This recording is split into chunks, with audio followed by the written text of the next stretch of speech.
Senator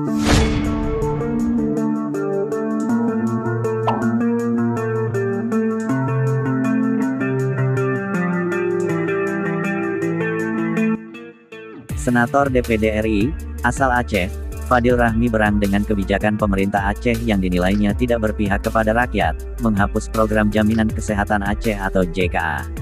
Kebijakan itu dinilai berdampak serius pada masyarakat.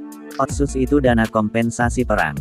Jadi seharusnya dialokasikan benar-benar untuk kebutuhan masyarakat. Salah satunya pendidikan dan kesehatan. Itu hanya cukup persen dari otsus. Uang makan minum serta jalan dinas pejabat lebih dari itu, kata Fadil Rahmi, dalam keterangannya yang dilansir dari aceh-info.com, pada Senin, tanggal 14 Maret tahun 2022.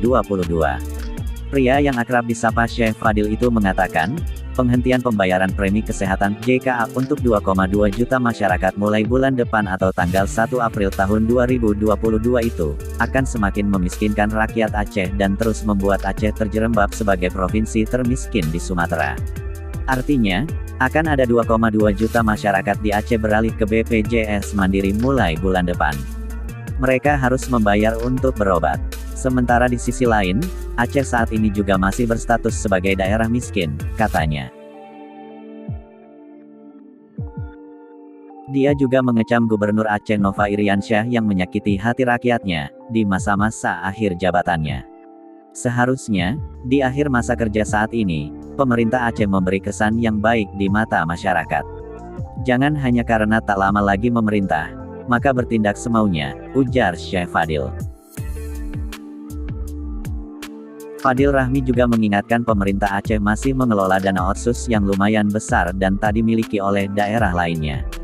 Pemerintah Aceh jangan sampai hitung-hitungan dengan rakyat. Masak untuk pembayaran premi kesehatan tak bisa tapi untuk operasional PNS yang bengkak bisa, sebutnya.